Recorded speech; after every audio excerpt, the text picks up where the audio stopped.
Convidado, que é o Isídio de Brito Correia, metalúrgico, 48 anos, casado, pai de 3 filhos.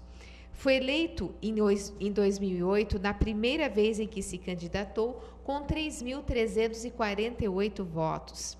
Exerceu por 4 vezes consecutivas o cargo de presidente do Sindicato dos Metalúrgicos, que representa 36 mil trabalhadores somente em Sorocaba. Também presidiu o Banco de Alimentos de Sorocaba, que arrecada e distribui mais de 30 toneladas mensais de alimentos para famílias carentes. Nos últimos anos, atuou como coordenador regional da CUT e diretor da ONG SEADEC, que organiza cooperativas para a coleta de materiais recicláveis. Em seu primeiro mandato, é autor do projeto de lei Programa Municipal de Coleta Seletiva Solidária, que visa a coleta seletiva implantada em toda a cidade, junto à remuneração dos catadores pela tonelada recolhida que seria aterrada. Isso que é um problema que a gente vai discutir aqui agora. Também é autor de diversos outros projetos e requerimentos que orientam e fiscalizam o poder executivo do município. Começar com você explicando um pouco para a gente esse banco de alimentos. Como que funciona o banco de alimentos? Então, o banco de alimentos ele é uma iniciativa dos sindicatos metalúrgicos junto com a Escola Técnica Rubens de Farias e o CEAGESP. Porque aquilo que não é comercializado no CEAGESP era jogado fora praticamente, ou as pessoas iam até o CEAGESP para pegar sem organização nenhuma. Então nós organizamos isso e hoje tem mais de 30 toneladas de alimentos que é distribuídos todos os meses, mas devidamente higienizado e devidamente embalado, entregue isso para as entidades. O bom disso também é que o banco de alimentos hoje, ele já cumpre uma outra etapa. Ele, além de fazer a distribuição, ele faz treinamento com as entidades para melhor aproveitar os alimentos. Isso é o SESI e a Escola Técnica Rubens de Farias que faz. E, recentemente, nós abrimos uma extensão do banco de alimentos lá na cidade de Piedade. Por que isso? Porque na lavoura se perde muito. Então, hoje está se buscando também lá direto no produtor, quando, infelizmente, ele não consegue preço. Então, a tendência do banco de alimentos é praticamente chegar aí a mais de 50%, 60% do que é doado hoje. Que beleza. Mas, assim, esses alimentos, eles vão, então, direto para entidades? Exato. Vocês não entregam para famílias cadastradas, não é assim? Não, porque quem conhece as famílias... Quem conhece essa realidade são as entidades. Então, eu falo sempre o seguinte, que a nossa grande referência é as entidades, que nós sabemos que vai para o destino correto. Porque se nós formos visitar, nós não temos tempo para isso, né? E nem temos, na verdade, habilidade para isso e conhecimento para isso. Então, as entidades é que fazem esse papel. Tem entidade que pega toda semana, que é na terça, na quinta e no sábado. Tem entidades que é cada 15 dias e tem entidades também que é uma vez por mês. Mais uma pergunta? Eu quero fazer uma pergunta antes de poder para vocês aqui do MSN e do telefone.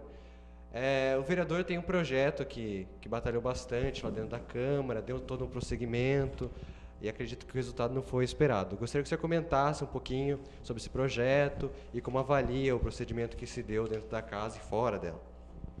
Você está falando do projeto de lei em relação à coleta seletiva, Isso. De fato. Nós temos esse projeto. O que aconteceu foi o seguinte, no dia 16 de outubro, veja bem, dia 16 de outubro de 2009, nós fizemos uma reunião com o prefeito municipal, com a comissão de meio ambiente presente, o pastor Luiz dos Santos, que é o presidente, o Paulo Mendes, que é o líder de governo, junto com o Coronel Rosendo e o João Donizete. Né? E o prefeito municipal foi chamado, o senhor Roberto Juliano, né? E apresentamos o projeto.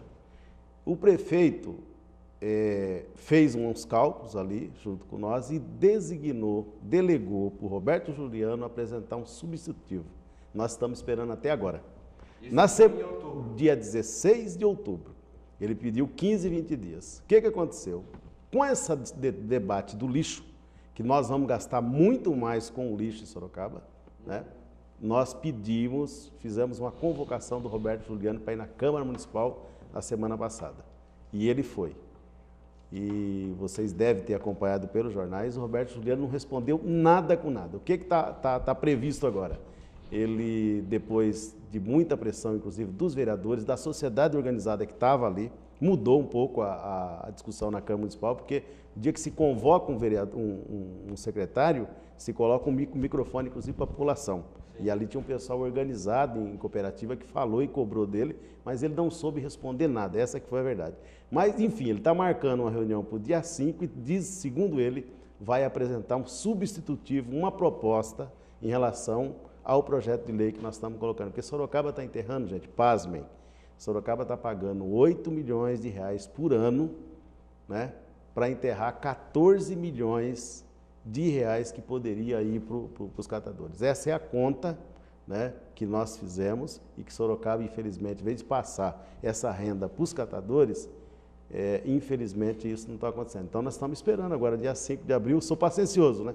Mas, na verdade, nós respeitamos, inclusive, um diálogo com o prefeito, porque nós poderíamos pedir, na realidade, a votação para derrubar o parecer jurídico e tentar tocar à frente isso com um pouco de mobilização. Mas, infelizmente, a Prefeitura, aí eu coloco, na verdade, a culpa na Secretaria de Parceria, que não apresentou o subsídio. Cláudio Rosa, da Vila São Domingos, ele pergunta, nos ecopontos são jogados produtos que podem ser reciclados, porque a Prefeitura não toma uma atitude. Acho que cabe mais o senhor responder, porque a Câmara, então, sabendo desse assunto, não cobra, então, que a Prefeitura tome uma atitude. Ao Cláudio Rosa, da Vila São Domingos. Então, olha, Cláudio, deixa eu falar para você. Eu diria com toda a tranquilidade, 70% dos vereadores na Câmara Municipal, ele recebe esse tipo de reclamação e o pessoal ocupa a tribuna, né, bate muito nisso, o tempo todo, né, 70% dos vereadores. O que acontece é que o Executivo não toma as devidas providências, porque quando você fala, por exemplo, na fiscalização, quando você fala na punição, né, você tem que ter a mão de obra para estar fazendo isso, né? E a partir daí o Executivo está tomando as providências. Nós não temos isso, infelizmente não temos. Eu diria que toda semana tem vereador fazendo e ocupando a tribuna, né, para fazer esse tipo de reclamação que você acabou de fazer. Como o senhor vê a compra de votos com a Bolsa Família distribuindo sem critério para conseguir votos para Dilma? Essa é a opinião dele, Renato Augusto. Então, Renato Augusto, o Bolsa Família não é compra de votos, né? O Bolsa Família é um programa que veio do Renda Mínima, que o Partido dos Trabalhadores praticamente, desde que disputou a primeira eleição, fala em renda mínima, que se transformou hoje numa renda mínima para mais de 11 milhões de famílias. Porque compra de votos de primeiro era o que acontecia no Nordeste, por exemplo. Aqui no estado de São Paulo nem tanto, mas se dava cesta básica o tempo todo. Se criava frente de trabalho que não tinha trabalho, entendeu? E as pessoas não tinham o seu cartãozinho para ele ir lá no banco e tirar o dinheirinho dele e fazer a compra dele. Então a compra de votos, na realidade, nós tivemos nos governos anteriores. O presidente Lula fez o seguinte, ele deu autonomia, deu um cartão para as famílias, que não é muito de fato, né, mas significa muito para essas famílias que não têm renda nenhuma. Debaixo de critério dos filhos estar estudando. Hoje o Bolsa Família, inclusive, está apresentando propostas de geração de renda, né? Tem muita gente do Bolsa Família, principalmente do Nordeste, está fazendo curso, se organizando em cooperativa e tendo a sua autonomia.